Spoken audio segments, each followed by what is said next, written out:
So have you ever been on the search for something and it has taken you years and years and years to find it, and when you finally find it, it's you're kind of confronted with a decision to make as to whether you jump in head first, you invest yourself completely, or you walk away and wonder, what if, what could it be? When I first started playing guitar, which I started late, mind you, I was probably in my mid-20s when I started to learn how to play guitar, and I had access to a pretty fantastic person that was going to show me some stuff, and we had a lot of fun playing guitar together. But I went through a series of guitars as I kind of on my journey towards trying to find kind of like at least one musical instrument or a guitar that I could I would really enjoy to play.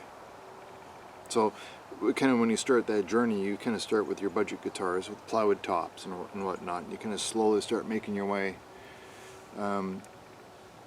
building up your experience level so that when you pick up a nice guitar, you know it when you see it.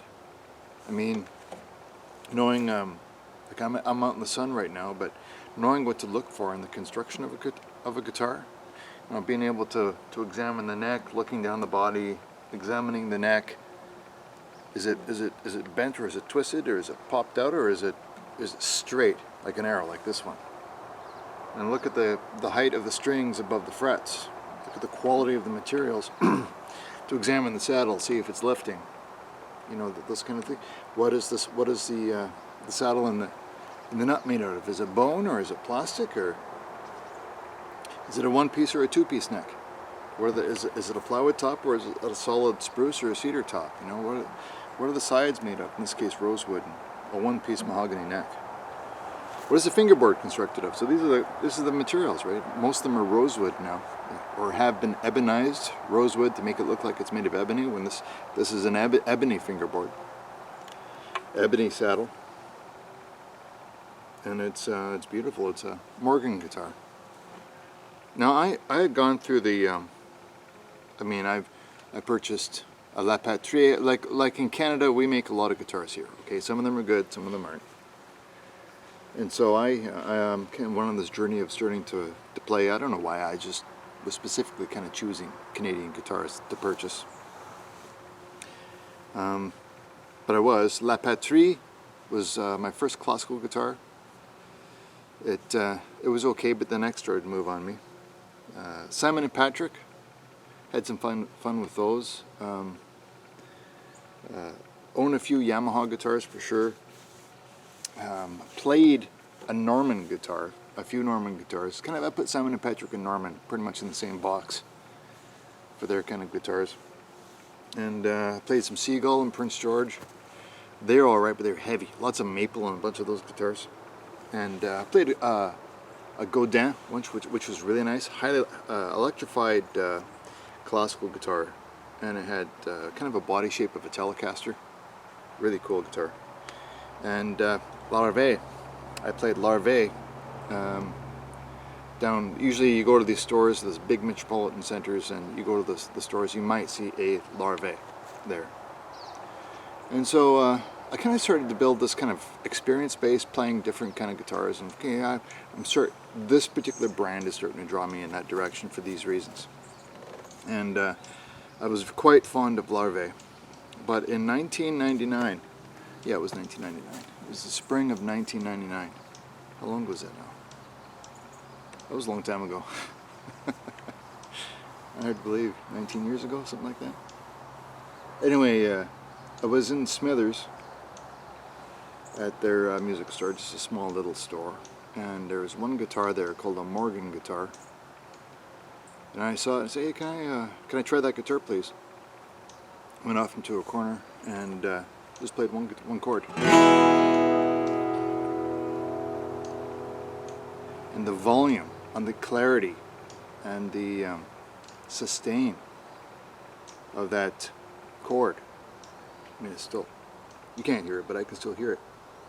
When you're near the sound hole and you talk into it, I mean, it starts to sing again. Just the harmonics of this instrument. And so you kind of put your ear down to it. You do it again. And the sustain just keeps on going and going and going. And I knew right away that I had found the guitar.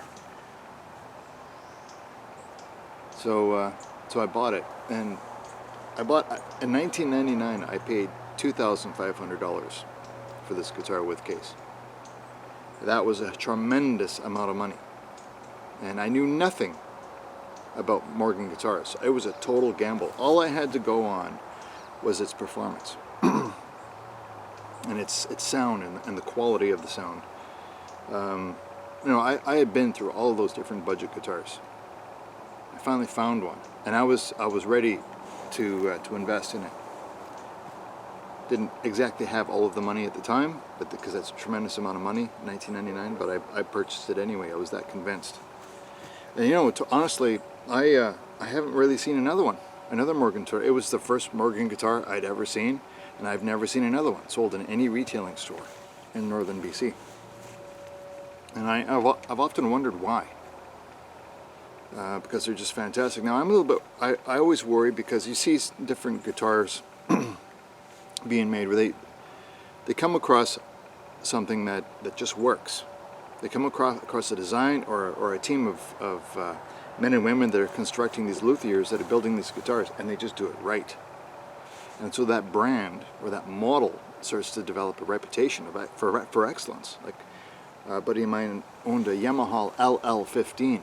It was a beautiful guitar, very much softer tone than this one, but essentially the same guitar, but it was a full dreadnought, no cutaway, and it had a mahogany back inside. It's not rosewood, so it had a kind of a softer tone to it, but good sustain and a nice playing guitar. Like I don't know what's happened to the LL series. They're still around, or are they still being manufactured to the same level? Couldn't tell you. I don't know. So, but you get something good and then it goes south. So I'm hoping that Morgan is still making guitars. I really hope they are, and I hope they're still making the same quality as this. So I did a little bit of research. I went to the website, so I suspect they're still in business. And